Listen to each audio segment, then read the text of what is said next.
queridos amigos, nesta noite a porção, a passagem da Palavra de Deus para a qual gostaria de chamar a sua atenção se encontra na Carta aos Hebreus. Abra comigo no capítulo 11, lerei o versículo 1, Hebreus capítulo 11, versículo 1, estas palavras: ora, a fé é o firme fundamento das coisas que se esperam e a prova das coisas que não se veem. E a respeito da fé, a parte da fé na salvação da alma. A respeito disso, esse texto da palavra do Senhor. Qual é a parte da fé na salvação da alma? Nós ouvimos sobre arrependimento, a obra do Senhor Jesus Cristo, vários termos envolvidos na salvação, justificação. Mas qual é a parte da fé na mecânica da salvação? Se eu posso pôr nesses termos. De que maneira a fé opera? Onde ela está localizada? Como o Espírito utiliza-se da fé? Qual a sua parte na salvação da alma? Bem, de acordo com a palavra de Deus, a fé é a chave para a reconciliação com Deus. A fé é como uma chave que abre esta porta. Está nas mãos do Senhor, é claro, mas a fé é chave para a reconciliação com Deus. Na Bíblia, lembre-se sempre disso, salvação é pela graça de Deus, vem do Senhor, é da mão do Senhor, mas é pela graça de Deus por meio da fé. Fé é indispensável na conversão, é essencial, é vital. Ela é tão importante, queridos amigos, que sem fé não há salvação, é impossível agradar a Deus, é impossível ser regenerado pelo Espírito Santo de Deus. Agora é muito curioso isso, porque na Bíblia a fé não possui em si qualquer mérito. É realmente impressionante aprender o papel da fé na conversão de uma alma, quando nós aprendemos também que a fé por si em si, ela não possui mérito algum, ela não é meritória para a salvação. E esse texto da palavra do Senhor é muito interessante, porque ele declara que a fé é algo substancial, algo concreto, algo objetivo. O texto chama a fé de uma substância. Substância é algo que possui um conteúdo, não é? É substantivo. A fé é a substância, diz a palavra de Deus, a evidência, algo concreto, algo objetivo, que prova algo que nós não podemos ver. Não é impressionante? A fé é algo consistente, substancial e concreto. Por que é impressionante? Porque a definição bíblica de fé é exatamente o avesso, o contrário do que se entende por fé no mundo. Fé no mundo é crendice. Fé no mundo é a crença em uma mensagem duvidosa, que não possui evidências, por isso você tem que crer, que não é substanciada por evidência, por argumentos, então você tem que fechar o olho e crer. Não é verdade? Na palavra de Deus, fé na verdade é uma substância, é concreta, é uma evidência, é algo real, é algo palpável, no sentido de que pode ser utilizado em um tribunal, assim por dizer, como uma evidência para comprovar e concluir um caso. Mas no mundo, fé é crendice, fé no mundo é como crer no improvável, confiar, aceitar algo que é improvável, é algo que não é demonstrável, é algo que não possui evidências, mas a fé na Bíblia não é nada do tipo. Ora, diz o escritor pelo Espírito no versículo 1, a fé é o firme fundamento das coisas que se esperam, quer dizer, elas não estão ali, mas ela garante algo que virá. E é a evidência, ou prova, evidência no sentido de prova, das coisas que não se veem. Prova-se algo que eu ainda não vejo, que não está aqui. No mundo é o contrário, eu volto a repetir. Fé não é prova de nada, porque você não tem prova, você tem que crer. Na verdade, não é assim que é visto no mundo. Mas o texto, inspirado, declara a fé como algo substancial, como uma evidência concreta.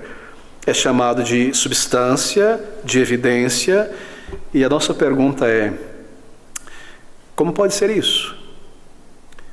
Se você espera por coisas invisíveis, como o céu, invisíveis aos olhos, como pode a fé ser a evidência de algo que não se vê ainda? Nós estamos esperando pela eternidade, na verdade a eternidade chegou, mas nós falamos sobre um lugar de glória e majestade, chamado de céu ou paraíso, que é tão real quanto o real aqui e agora, mas eu não vejo isso, eu não toco nisso.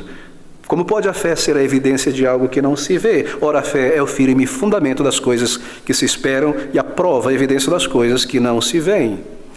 Se nós cremos, por exemplo, nesta noite em questões, em coisas como o céu, Deus, termos que são tão abstratos, salvação, justificação, como pode haver evidências palpáveis, substanciais, concretas para essas coisas que não se tocam, que não se pode mensurar fisicamente? Como pode haver coisas, ou melhor, provas concretas para coisas invisíveis? Ainda assim, a Bíblia apresenta a fé como a prova, a evidência de que isto é real. Assim, a Bíblia informa que a fé é algo certo, algo concreto, algo definido. Não é uma esperança vaga contra a realidade sobre o céu, sobre Deus, sobre o que virá depois da morte. Na Bíblia, a fé não é como um salto no escuro, eu vou tentar. Na Bíblia, a fé enxerga, raciocina para crer, porque ela está baseada em evidências. Não é fantástico descobrir essas coisas da Bíblia? Porque nós crescemos em uma geração que fé é crendice, ao contrário da evidência da ciência. A Bíblia apresenta a fé como a evidência, a substância. É realmente impressionante. E é sobre isso que eu gostaria de tratar nesta noite, o papel da fé na salvação de uma alma. Mas primeiro, eu devo dizer o que não é fé, continuar a dizer o que não é fé de acordo com a palavra de Deus. É sempre interessante ir pelos opostos, começando pelo negativo, torna muito mais claro as afirmações, as proposições positivas sobre o que é fé. Veja, segundo a Bíblia, querido amigo, fé não é força de vontade. Fé não é isso. Quando alguém se determina a fazer algo, a alcançar algo, então ele crê que isso vai acontecer e ele põe força de vontade nisso, empurra as coisas para frente, ele ainda não viu o resultado, ele crê, ele vai em frente, é força de vontade, então vai acontecer. Ela visualiza algo na mente como real e convence-se que é real, embora pareça impossível. Isso não é fé bíblica, não tem qualquer relação com a fé aqui. Esse termo fé, na Bíblia, não tem qualquer relação com força de vontade. É algo muito mais profundo. 2, o que não é fé? Fé não é um salto no escuro. Eu vou abraçar esse negócio, embora eu não entendo, não tenho evidência, eu vou pular no escuro para ver se dá certo. Se existe um Deus, eu vou colocar minhas fichas nele, porque eu só tenho a ganhar. Isso é um salto no escuro. A fé bíblica não é um salto no escuro. Eu não sei, eu não posso provar que Deus existe, não tenho evidências, mas eu vou dar um crédito, porque se for verdade é muito bom, é maravilhoso, e se for verdade é melhor que eu creia nele, porque isso não é fé, de acordo com o texto inspirado da palavra de Deus. A fé realmente crê em Deus, e ela está convencida de que Deus é real. Isso é visto no versículo 6. Ora, sem fé é impossível agradar-lhe, porque é necessário que aquele que se aproxima de Deus creia que Ele existe, como alguém que se aproxima de algo que existe. Você vai a um endereço, a um prédio ali, você vai em direção a algo que existe. Você se relaciona com Deus como alguém que existe, não imaginando que Ele existe. Você não imagina que o prédio existe, você trabalha lá, você vai lá todos os dias. Porque sem fé, aquele que se aproxima de Deus creia que Ele existe, que é galardoador dos que o buscam. Sem fé não é um salto no escuro. Não é meramente crer em Deus, é crer em Deus, mas está persuadido por evidências da sua realidade. A fé quase já viu Deus com os olhos e tocou com as mãos. A fé é uma evidência. A fé é uma prova que estas coisas que nós não vemos com o globo ocular são tão reais quanto a matéria em nossa volta, quanto o ar que nós respiramos e não estamos vendo. A fé é a prova cabal, a evidência de que está ali. Eu não estou vendo, mas está ali. Claro, há muitas coisas que nós não vemos, que nós sabemos que existem, não é? Ninguém aqui sabe onde o pensamento é formado. É aqui no frontal, no cerebelo. Mas você pensa, não é? Todos pensam aqui. Quero crer que sim. Mas nós não vemos. Nós respiramos. Assim, a fé é a evidência, a prova de que estas coisas que nós esperamos, segundo a palavra de Deus, ao crer no Senhor Jesus Cristo, elas virão porque elas já existem. elas são uma evidência. É como se uma prova fosse trazida de lá para cá. Aqui eu tenho um pedaço de que aquilo existe, está aqui. É a evidência, é a prova. Certo? Essa é a ideia, este é o argumento. Assim, fé é raciocinar para crer e não fechar os olhos para crer. Porque ela precisa ver, entender a mensagem. 3. A fé não é apenas entendimento, a compreensão da mensagem, da palavra de Deus. Entender que a Bíblia, a mensagem do Evangelho é verdadeira, compreender o esquema do plano de salvação, apenas isso não te traz a Deus.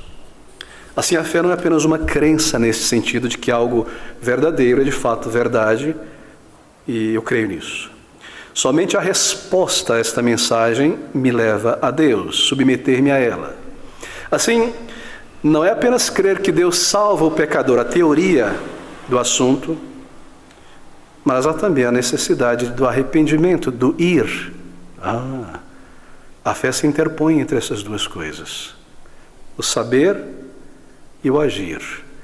Ir a Ele em arrependimento, como ela comanda, crendo, submetendo-se.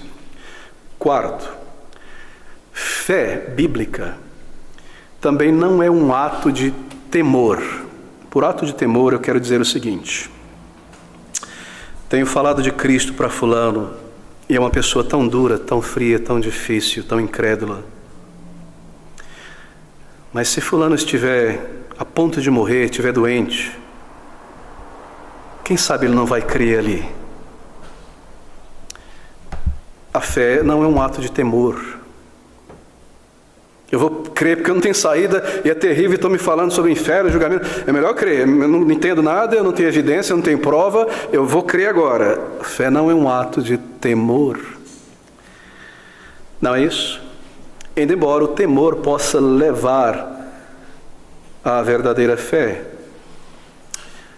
Porque se eu temo a condenação da minha alma, então isso me leva a buscar na palavra de Deus a solução que Deus proveu, não é? E por fim, conhecendo, crendo, ser salvo. Mas a fé em si não é um ato de temor. É muito melhor, é muito maior. É algo sólido, é algo realmente concreto, evidente, que você tem e sabe e prova. Se você tem uma herança, você ainda não tomou posse da fazenda, da propriedade, do ouro, do que quer que seja, está lá, todo mundo sabe que está lá, mas você não viu, você já viu, perdão, mas você, como eu vou saber que é meu mesmo? Bem, tem um documento, não é? Chamado testamento, vontade, que foi escrito, carimbado, registrado, e você tem em mãos. É a evidência, é a prova. Você ainda não tomou posse, mas você tem a evidência em suas mãos.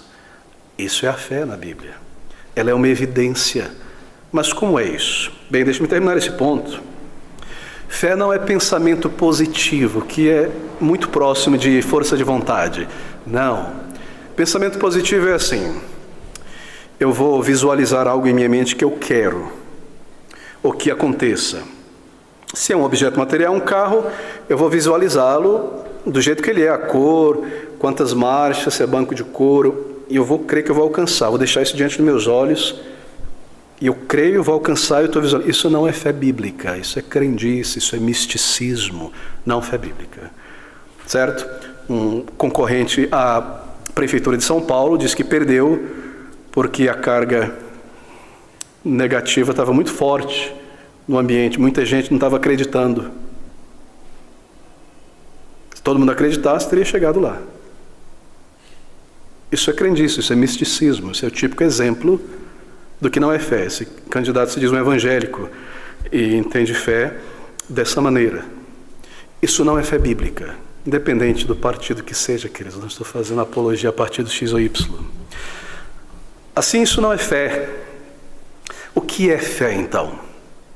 O versículo 1 nos diz: ora, a fé é o firme, o chão firme, o firme fundamento das coisas que se esperam. Eu tenho uma base sólida para declarar isso, para esperar isso Irá vir, irá chegar, eu sei que irá chegar, e eu tenho uma evidência sólida, palpável, real. Ora, a fé é o firme fundamento das coisas que se esperam e a evidência, a prova das coisas que não se veem ainda. O firme fundamento, o chão embaixo, a coluna fundamental que dá suporte à minha declaração de que eu herdarei este lugar de glória. Está embaixo, sustenta a minha crença. E na segunda parte, a prova, a evidência das coisas que não se veem ainda. Mas nós somos pessoas racionais e diante disso você logo, mas peraí, que conversa fiada é essa? Não é? Como pode isso? Como pode ser isso a fé? A prova. Eu creio em Deus, mas eu não posso vê-lo. Eu sei que Ele está lá, mas eu tenho muita dificuldade para provar essa existência dele para uma pessoa incrédula, não crente.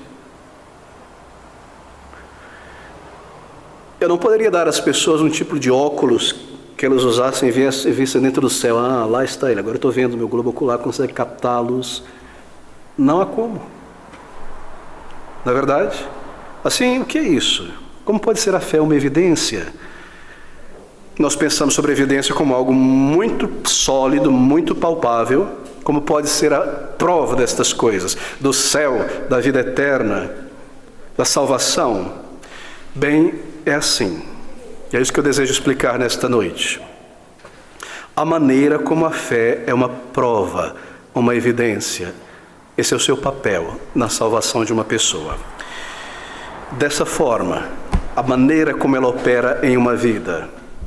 É claro, primeiramente, a fé é uma obra de Deus. Certo? Nós não nascemos com ela, ela nos é dada. Mas ela opera como evidência, como uma prova concreta, da seguinte maneira, nas seguintes linhas. Nós, em um determinado momento, começamos a pensar, espera aí, esse mundo, essa paisagem, essas coisas, só pode ter sido criado por uma mente. Não é possível que isso aqui surgiu espontaneamente. Todas essas coisas só poderiam existir porque é um Criador sábio, inteligente, capaz, que organizou todas essas coisas complexas, belas, organizadas. Era impossível elas surgirem por si mesmas. Você começa a pensar. E pensar assim está de acordo com o meu instinto, que me diz que deve haver um Deus, um Criador. Algo que eu sempre senti, sempre soube.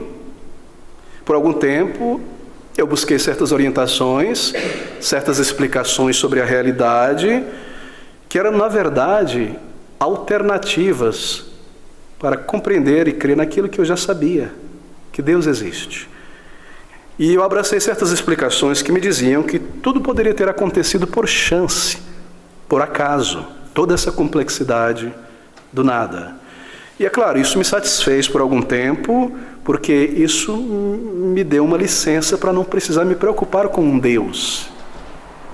E com pecado, e julgamento, e igreja, e me preparar para a eternidade, e me preocupar demais com propósito para a vida, sentido para a vida, e felicidade, e eternidade, me deu uma licença apenas para curtir a vida sem ter que preocupar com coisas muito profundas, muito pesadas. Uma licença para eu não me preocupar com o problema inato do pecado que habita em mim, da culpa do meu pecado e no mundo. Mas algo aconteceu de repente. Eu comecei a pensar sobre essas coisas. E isso já não era mais crível, que o mundo em sua complexidade veio do nada, que o cego acaso, a chance cega trouxe à existência todas as coisas. É realmente impossível, é uma piada, é um conto, é uma folclore. E de repente eu descobri que a maioria dos cientistas hoje, no século XX, tanto nas ciências naturais quanto ciências humanas, rejeitam essa teoria da evolução, de que a ameba virou um anfíbio, que saiu para... Eles não veem evidências substanciais dessas coisas na realidade. E esses grandes cientistas estão dizendo com linguagem mais complexa aquilo que eu sempre entendi, que é um desenho, um design, em todas as coisas tem que ter um projetista. Eu comecei a pensar, por um tempo eu abracei aquelas ideias, porque elas me davam a licença para viver a minha vida sem me preocupar com essas coisas maiores, mas eu comecei a pensar. E eu joguei fora aquelas explicações alternativas para Deus, que me diziam que tudo aconteceu pela chance, mas agora eu cheguei a perceber que qualquer explicação sobre a origem do mundo, do universo, da vida, que exclua Deus, a mente, o Senhor, isso aí é folclore, isso aí é impossível. Eu comecei a pensar e a observar. Eu cheguei à conclusão que qualquer explicação sobre a origem que não inclua Deus é também uma mera teoria, uma mera opinião. E por ser uma teoria, uma opinião, está cheia de falhas. E você não precisa estudar muito para perceber isso, porque aqui estamos nós, nesta noite, em um planeta extraordinariamente complexo, em um universo extremamente complexo. Por complexo eu não quero dizer complicado. Complexo quer dizer camadas, não é? Não complicado. Complexo, ordenado. Como essa complexidade pode ter vindo sem uma mente. E eu aprendi pela física que só a vida, pelo menos teoricamente nos é dito, no planeta Terra, porque é impossível haver outra vida em um planeta, no sistema solar, longe ou perto demais do Sol. Que se a Terra tivesse alguns graus mais próximo do Sol, não haveria vida aqui, porque tudo estaria queimado. Se estivesse um pouquinho mais distante do Sol, não haveria vida, porque tudo estaria congelado, não teria fotossíntese, não teria nada. Nós estamos no lugar perfeito, certinho. Será que não foi a mão que colocou isso ali? Todos os planetas estão mortos, são secos, ou são quentes demais, ou frio demais. Isso não pode ser o acaso. E que a quantidade de hidrogênio, de nitrogênio que existe nesse ar que eu respiro é tão perfeita e medida que se tivesse um pouquinho mais, eu morria envenenado com o meu próprio ar. Isso não pode ter sido por acaso. Eu comecei a pensar, eu comecei a observar. E muitos têm visto isso. Bem, eu costumava pensar que Deus era muito difícil de crer e que a ciência explicava tudo. Mas agora eu cheguei a perceber que qualquer explicação sobre a origem que não inclua Deus, o Criador, é também uma teoria e é falha. E nós começamos a perceber essas coisas, que é necessário uma mente, um Criador. E você raciocina de uma maneira muito simples, básica, e você entende. Você tem um computador aqui quântico, super potente, muito complexo, fantástico. Se você pegar ele, dar uma marretada e quebrar em bilhões de pedaços, joga ele num canto, ele não vai voltar a ser aquele computador, mesmo que você dê trilhões e trilhões e trilhões de dinheiro. Necessário uma mente para colocar as peças no lugar certo, para funcionar. Isso é óbvio, não é? Eu comecei a pensar, de repente, aquela ilusão toda começou a não fazer nenhum sentido para mim. Não é mais real, não é mais crível. O que é a fé nesse ponto? A fé é ver a realidade. Foi antes de receber a fé em Deus e em Sua palavra que as coisas eram irreais. Foi antes de receber a fé que eu ia de uma teoria para outra, de uma religião para outra, de uma explicação para outra sem parar, uma mistura de verdade com falsidade, mas agora eu vim a ver que Deus é real, que Ele está lá, que Ele é pessoal, e toda a sua criação aponta e grita e declara, Ele existe, Ele é real. Eu vejo a assinatura do design em tudo, tem que ter um designer, é óbvio. Isso é uma prova sólida, concreta, de que Ele existe, embora eu não veja. Eu comecei a pensar, e é isso que a Bíblia está dizendo. A fé é a substância, a prova. Ela põe as mãos sobre o que é verdadeiro, sobre a realidade, sobre a evidência. Eu li, eu aprendi, eu olho em volta, é verdade, é verdade. Veja as evidências. Bem, há muito que nós podemos dizer. A mensagem da Bíblia, por exemplo, me diz que eu espiritualmente sou um pecador. Eu não gosto nada disso, de ouvir essas coisas. Por quê? Porque antes da minha conversão, esse não é um assunto popular, né? Dizer que as pessoas são pecadores, que isso?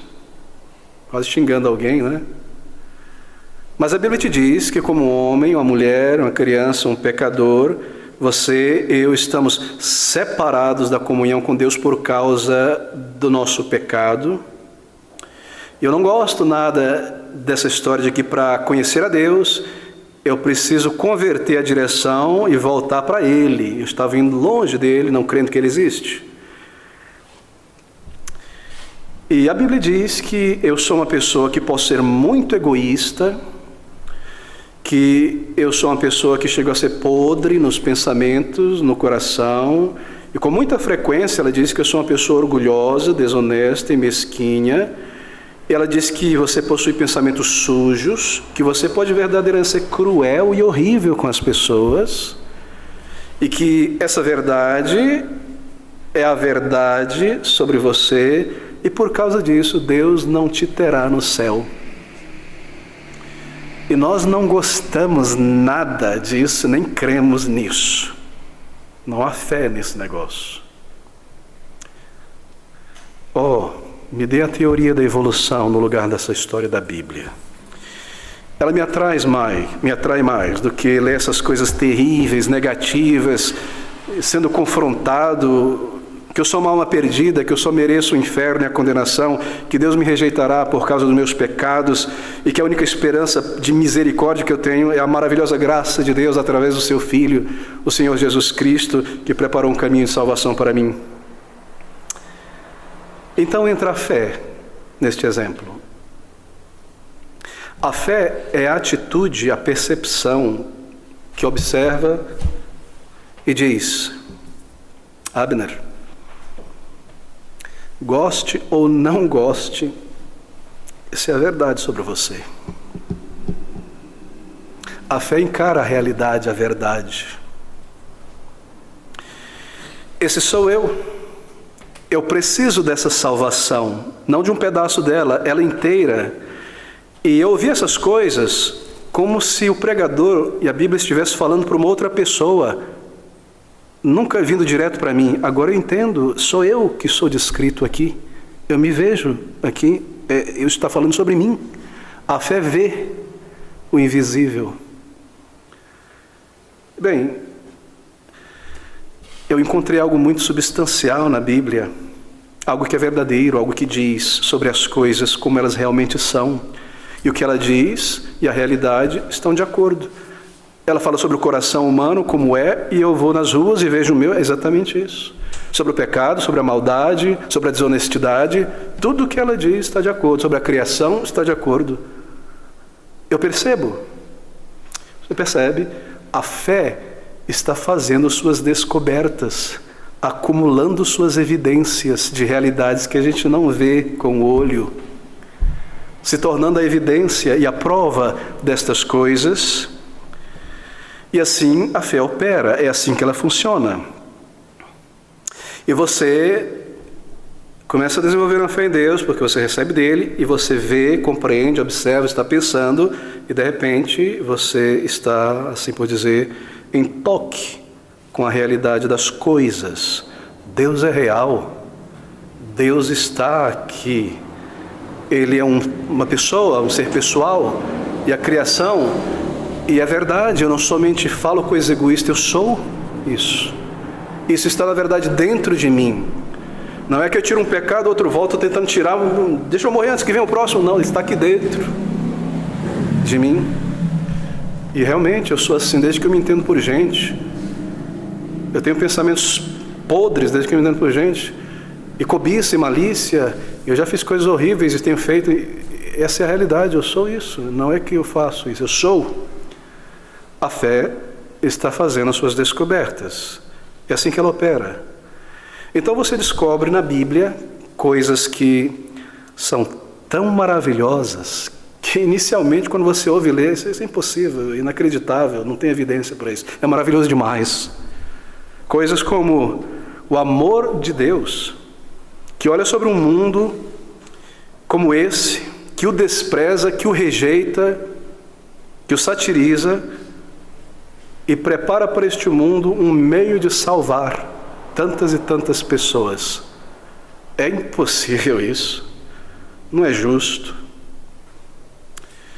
Que a segunda pessoa da Santa Trindade, isso é grande demais, isso é impossível, que Ele próprio tenha que ter vindo a este mundo para lidar com o pecado, de outra maneira não haveria salvação, isso aí é muito grande para se crer. Não, tem que ser um anjo, Deus é grande demais, não pode tomar carne, a carne é pecaminosa, isso não é como. Deus, o Criador, vir aqui? Não. E de repente você descobre isso na Bíblia. O Verbo se fez carne. Ele tomou um corpo, a natureza humana, a necessidade disso, uma vida perfeita como homem para representar pecadores, um sacrifício de si mesmo no lugar de pecadores. E você descobre, é maravilhoso, mas é verdade. E de repente você descobre que é possível morrer sabendo, antes da morte, que você está salvo. Não, ninguém pode ter certeza. E aí você lê um texto como 1 João escrevendo, olha, estas coisas eu vos escrevi para que saibais que tendes a vida eterna. Isso é maravilhoso demais. Eu imaginei que nunca seria possível ter paz e certeza de vida eterna, e que eu só saberia depois, quando chegasse lá. A Bíblia me diz que eu posso saber antes. Isso é tão grande, tão maravilhoso. Não é verdade? Não é possível que Deus me recebe se eu for a Ele como eu estou, em meus pecados, e me perdoa, e me salva, e me transforma. E que esta salvação tão grande, tão maravilhosa, é ao mesmo tempo gratuita. Não, peraí, não pode ser, é bom demais, eu tenho que... E de repente eu descubro, sim, já foi paga inteiramente por Cristo. E contribuir para isso, na verdade, é um ultraje, dizer para Deus, o sangue do teu filho não é o suficiente, deixa eu contribuir com algumas boas obras. Inteiramente, pronta, perfeita, é maravilhoso demais. A minha tendência é, eu tenho que fazer por onde. E de repente eu descubro outra coisa a mais. Isso aqui não desce pela goela.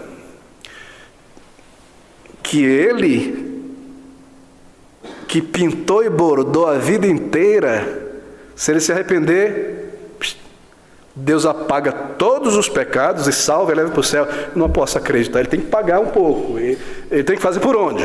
É de graça. Eu posso receber por Cristo. Isso é grande demais. E aí você descobre na palavra que é isso que a Bíblia ensina. Evidências. Cadê a evidência? Eu vi, ele foi convertido, ele mudou. Não foi para psicólogo, não foi filosofia. Deus o perdoou. E aquela aparência de medo, de terror, de inquietação, há uma paz ali, uma certeza. Ele fala, Ele me salvou, se eu morrer hoje estou salvo. E você vê, é verdade, ele mudou, ela mudou. Evidências.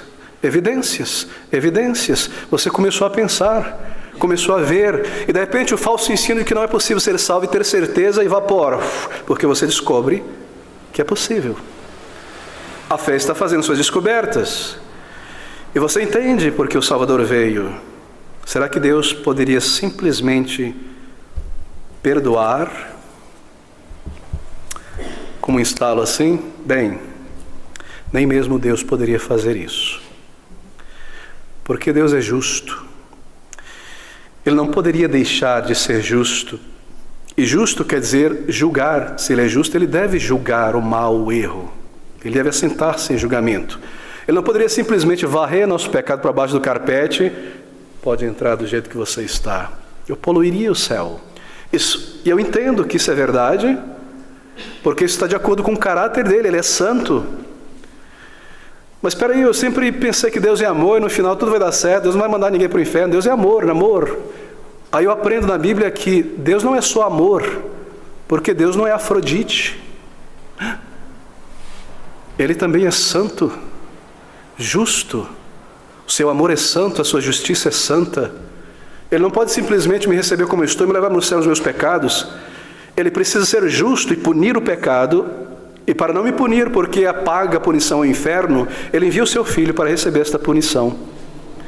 E assim a sua justiça, que deve punir o pecado, é cumprida, e a sua misericórdia para salvar o pecador é cumprido.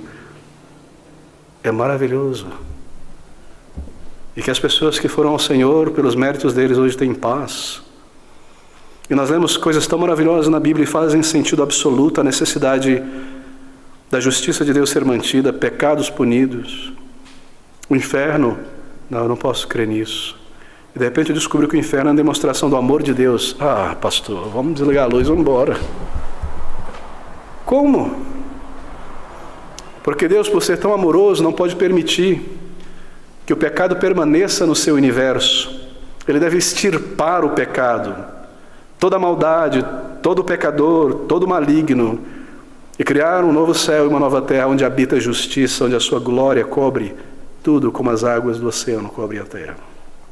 Que amor tão grande para aqueles que creem no Senhor, que adiantaria ser salvo, ir para um céu onde ainda existe um diabo, um pecador, um tentador, Ele vai extirpar tudo. E além disso, punir a rebelião aberta. Faz todo sentido essas coisas. São verdades. Isso está também de acordo com esse senso de justiça que eu tenho dentro de mim, que o crime seja punido, porque eu trago a imagem de Deus em mim. É verdade. A imagem de Deus moral em mim. Eu estou descobrindo tantas coisas. Então você diz, eu entendi, agora entendi, a ficha caiu. Essa Bíblia, a Bíblia, não é um livro histórico, romântico, fantasioso, de um Deus bondoso, incondicionalmente amoroso, que perdoa de olho fechado, que não quer saber dos nossos pecados. Não, esse Deus não é um ídolo, Ele tem olhos, Ele vê, ouvidos, Ele ouve.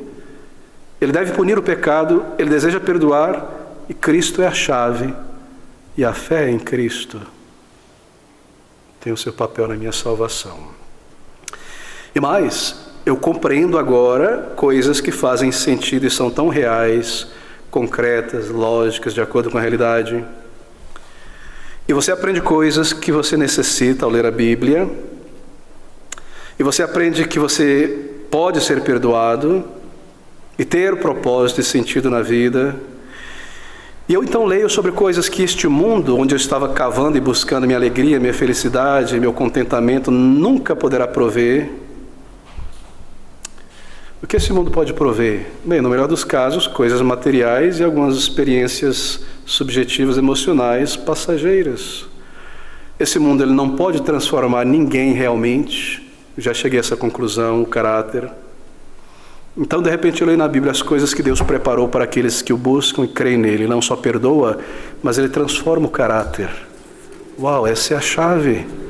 É isso que transforma uma sociedade. É isso que acaba com o crime. Não é um partido evangélico. Não é um presidente evangélico. É cada coração salvo, transforma uma comunidade, uma casa, um lar, um bairro, perfeitamente. Como faz sentido essas coisas? E eu vejo esse mundo agora como um deserto, sem direção, sem propósito, sem satisfação. E não pode satisfazer a minha alma. E diante de tudo isso, como a Bíblia faz sentido? O problema do pecado, a rebelião humana, Cristo, a salvação, o perdão, a nova vida, um novo caráter. Ora, a fé é o firme fundamento das coisas que se esperam, e a evidência, a prova das coisas que não se veem. Eu estou vendo mais e mais conforme eu me achego à palavra de Deus. Eu estou vendo mais e mais e eu estou certo que é real. E de repente eu descubro que bilhões, milhões e milhões de pessoas provaram a mensagem da Bíblia como eu estou provando agora. A mensagem do Evangelho que diz que se eu for a Ele como um pecador, eu posso experimentar uma nova vida, perdão e salvação. Elas foram e elas receberam isso. E o Evangelho me apresenta este homem perfeito, Jesus Cristo, que jamais falhou, que nunca desaponta. Há pessoas nesse mundo que eu adoro, que eu sigo, que eu acompanho na internet, que eu sou fã. E que pessoa maravilhosa, esse artista, esse médico, esse doutor. E eu admirava tanto essa pessoa, até que caiu nas minhas mãos a biografia dele. Aí, de repente, eu percebi que é um mero homem pecador. Quanto egoísmo, quanta mesquinharia. Não esperava disso. Me recordo de uma fã de um cantor de rock norte-americano, chamado, esqueci agora, a banda, um vocalista muito famoso de rock and roll, que foi no show desse homem, e ao final do show ele estava saindo no carro, ela conseguiu um lugar para ver ele saindo, e gritou o nome dele, te amo, e não sei o que, ele abaixou a vida para dar um tchauzinho para ela, o ídolo dela, vou ver ele, e quando ele abaixou e foi dando tchau, ele estava segurando uma caixa de um Big Mac, comendo, né, do seu lanche, e ela, ele precisa comer, ele é humano, como eu, senão ele fica fraquinho, e ele tem que tomar banho, e curar a unha desencravada, e come arroz e feijão, quer dizer, McDonald's. Uai, ele é homem. Uai, eu leio agora que ele traiu a esposa dele 3 vezes, e que ele traiu os amigos da banda e conseguiu os direitos lá. Que pessoa mesquinha! Isso está de acordo com o que a Bíblia diz, que não há nenhum justo, e que todos pecam desde a infância e os pensamentos são maus. Eu estou fazendo descoberta e os ídolos estão caindo e a Bíblia se torna tão real. Uau! E eu leio na biografia dessas pessoas quão mesquinho, quão fracos. E eles cometeram tantos erros, e às vezes propositadamente, e você descobre a vaidade, o orgulho. E havia esse cantor maravilhoso que queria ajudar as pessoas depois que ele ficou rico, a família, os amigos, a vizinhança, mas muito discretamente, para que ninguém visse que ele estava ajudando. E eu leio na entrevista dele, qual é o seu maior prazer? O meu maior prazer é quando eu faço bem para alguém, sem as pessoas verem, e lá na frente depois elas descobrem que fui eu. Uau! Os ídolos são derrubados. Eu estou vendo mais, e eu estou certo agora do que é real. A tua palavra é a verdade, porque tu és a verdade. Eu descubro tantas coisas. Às vezes a fé em certas pessoas é mantida por tantos anos. E então elas morrem. E acabou. E elas passaram, e você não pode mais lá conversar com ela e pedir um conselho e...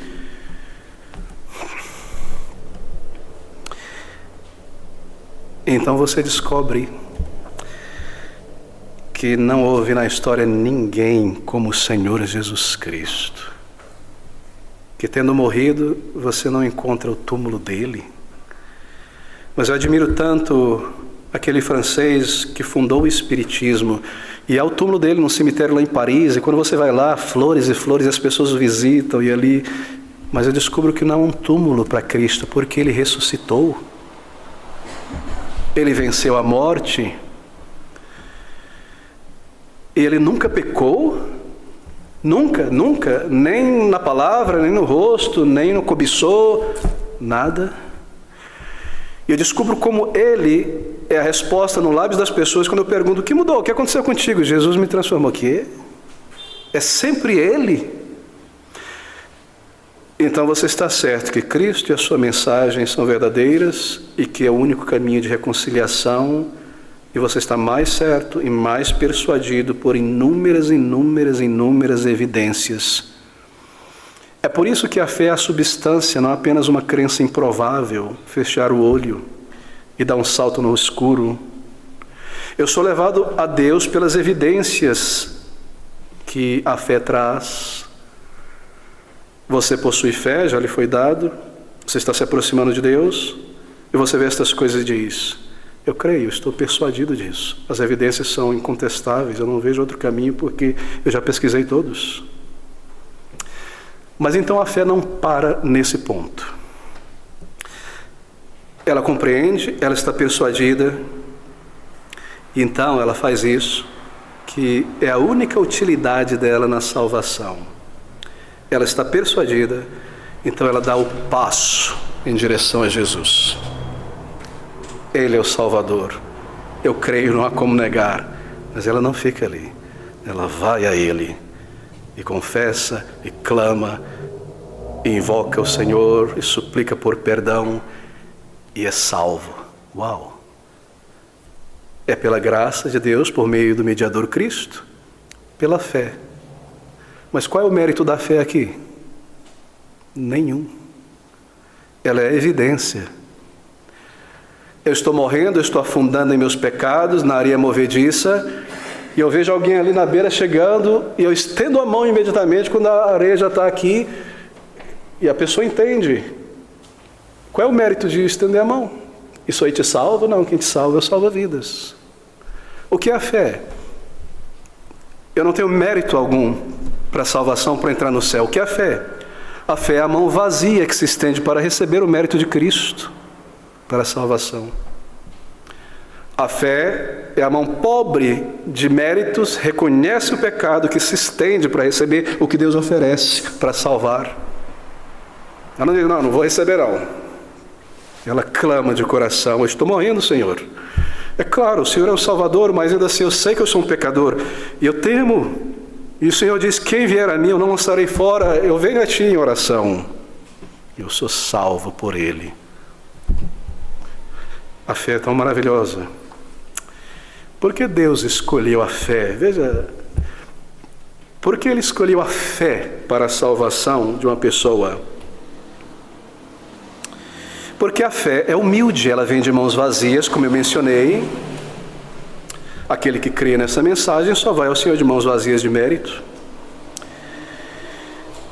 A fé não possui um grama de mérito, ela se apropria inteiramente de Cristo. Ela agarra o salva-vida para ser levado e salvo. A fé não reivindica méritos. Deus tem que me receber porque eu fiz isso, eu me comportei, eu me guardei. A fé aceita os termos e vai ao Senhor nos termos. A fé olha para o Senhor Jesus, me salva, ela não olha para si, eu sou, eu tenho, eu posso, eu cheguei até aqui. Por isso que Deus escolheu a fé. A fé é muito mais do que emoções, ela se entrega, ela confia que Ele perdoará e assim eu vou a Ele, porque há tantas evidências, não é um salto no escuro, eu já vi tantas provas, tantas evidências. Mas se eu disser nessa noite, porque eu tenho dúvidas, pastor, eu não tenho fé? Não necessariamente. Porque a fé, como eu mencionei, é como uma chave. Bem, se há uma porta, há uma fechadura, a chave para abrir não precisa necessariamente ser feita de ouro. Ela pode ser feita de madeira. A fé não precisa ser grandiosa, brilhante, perfeita para receber a Cristo, porque não há méritos nela. Uma pequena fé pode alcançar a salvação. Eu não tenho força para gritar, só para cochichar, minha voz já foi. Ele ouve, porque Ele ouve a voz do coração. Não há necessidade de esplendor.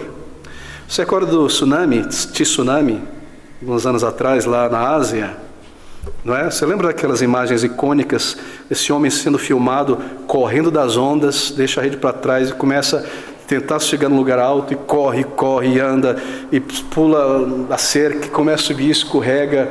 E você olhando aquilo ali, no seu sofá tranquilo, seguro e firme, bem, você diz a si mesmo, poxa, que desespero, e olha como ele foge, ele corre, escorrega de novo, tropeça no próprio pé e na calça. Que deselegância para se salvar. Mas o importante é que ele chegou lá em cima, não é? Se eu fosse um expert em educação física, eu falava, olha só, ele não consegue firmar o pé direito, se ele fizer assim, não foi perfeita essa fuga. O importante é que ele está vivo. A fé não precisa ser de ouro. Pastor, eu quero muito ser salvo, eu creio nisso, mas eu ainda tenho alguns desejos muito carnais, ainda quero levar esses pecados comigo debaixo do casaco.